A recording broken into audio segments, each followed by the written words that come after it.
dini zako na kumwambia Yesu, leo nimekupokea uwe Bwana na Mwokozi wa maisha yangu.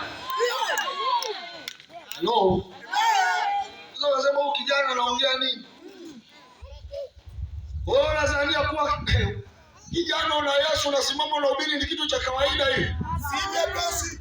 Ni kwa sababu tumetolewa kwenye asili ya ujana. Ninaona wengine wakisema ujana ni maji ya moto.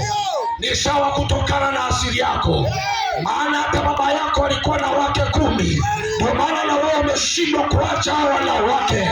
Umejitahidi kuacha hao wanawake lakini bado umeshindwa. Ndoa yako bado inakusumbua. Kwa nini ndoa inakusumbua? Kwa sababu asili ya mababu zako bado inakufuatilia. Ni heri leo ugeuke, utoke kwenye asili yako, ukimbie kwa Yesu. Na unaweza ukajiuliza, ni nani anaweza kunitoa kwenye asili iliyokuwa nayo? Hakuna waganga wanaweza kukutoa, hakuna mama anaweza kukutoa, wala hakuna baba anaweza kukutoa isipokuwa ni Yesu. Ninaona wamama mnapambana na watoto wenu. Mtoto amekuwa na tabia mbaya, unachapa fimbo mpaka moshi unatoka kwenye ngozi, na bado akiamka kesho tabia iko pale pale. Mama, unashindana na kitu usichokijua. Ndio maana wakati mwingine ukimchapa unasema hili mtoto lina tabia kama ya baba yake. Nini kinachotesa mtoto wako? Ni asili. Nasikitika kukuambia hata magonjwa ulionayo umelisi kwa mama yako. Yesu akasema hakuna ajaye kwangu kama atampenda baba yake na kama atampenda mama yake.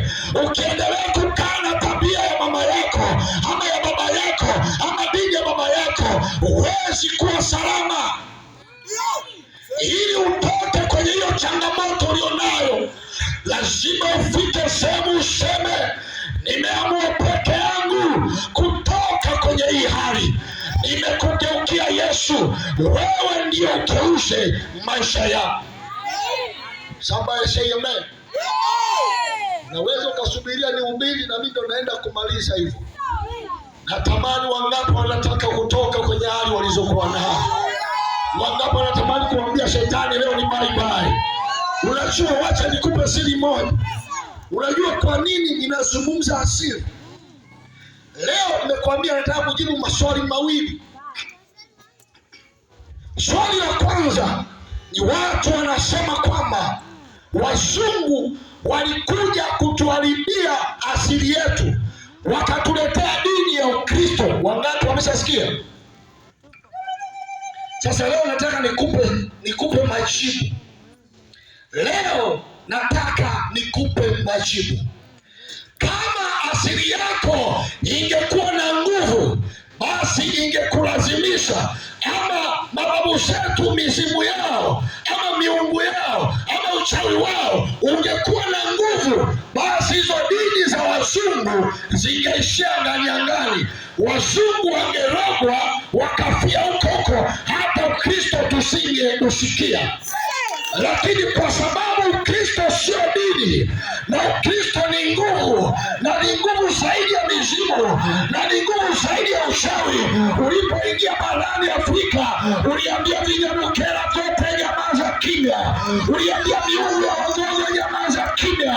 Uliambia miungu ya Wazaramo nyamaza kimya. Hawa sio tena watoto wa miungu, wala sio watoto wa mashetani, bali hawa wote waniaminio watafanyika watoto wa Mungu. Ndio maana tuliacha mamila yetu mabaya. Ndio maana tuliacha kutambika kwenye mito.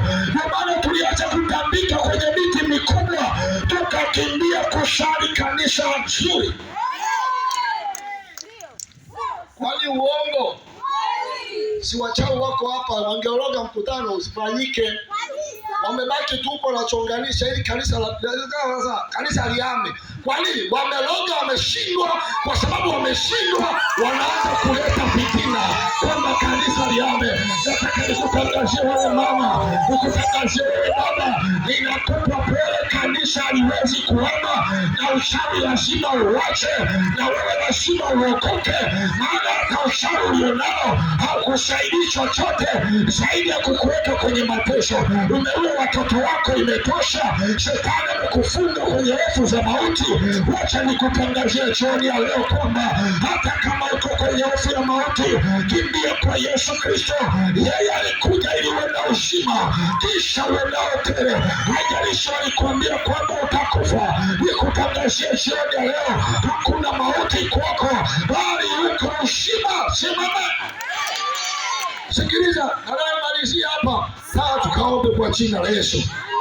Biblia inaniambia katika kitabu cha Ufunuo, Ufunuo ni sura ile ya 5 na mstari ule wa 9 mpaka mstari wa 10. Haleluya! Biblia inaniambia kwamba mstari wa 9, maandiko yanasema, nao waimba wimbo mpya wakisema, wastahili wewe kukitoa hicho kitabu na kuzifungua muhuri zake, kwa kuwa ulichinjwa ukamnunulia Mungu kwa damu yako watu wa kila kabila na kila lugha na kila jamaa na taifa, ukawafanya kuwa ufalme wa Mungu, ukawafanya kuwa ufalme na makuhani kwa Mungu wetu, nao wanamiliki juu ya nchi. Nisikilize nikutangazie, mtu wa Chikorongo, ninaposoma hichi kitabu cha Ufunuo, Biblia inaandika habari za mbinguni. Inasema, kisha nikaona kule katika mbingu malaika wameshika filimbi na vinubi, wakatangaza mbinguni kwa habari ya Yesu.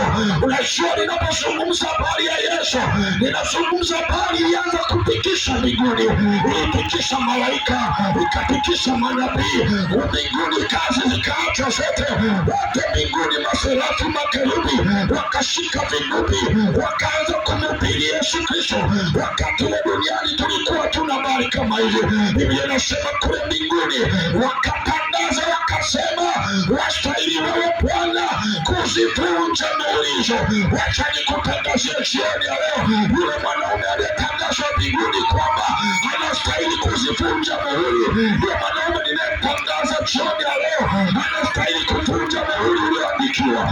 Inawezekana ugonjwa ulioandikiwa ni muhuri uliowekewa kufa. Inawezekana walikuwekea majira ya kupotea. Inawezekana wamekutabiria utakufa. Inawezekana wamesema watoto wako wamewekewa vikomo vya kusoma. Wacha nikwambie, yule mwanaume ambaye aliinuliwa mbinguni anayestahili kuzivunja hizo muhuri, wacha nikutangazie, mauti ulioandikiwa kwa jina la Yesu, hiyo muhuri ivunjike. Sema ivunjike.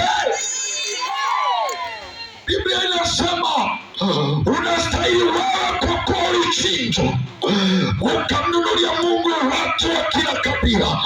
Unastahili wewe kuvunja muhuri. Nasikitika mama, usipookoka, niko muhuri imewekwa juu yako, simalize mwaka. Naliona kaburi liko juu yako mama, naona watoto wako wanapotea. Wewe kijana, nasikitika, inawezekana unatuona tunapoteza muda, lakini ujue iko muhuri juu yako. Kwa kuwa tabia zako inaweza ikakupoteza ukapotea, lakini leo kubali kugeuka. Hiyo muhuri waliokuandikia kwa siri iende ikavunjike na usalama.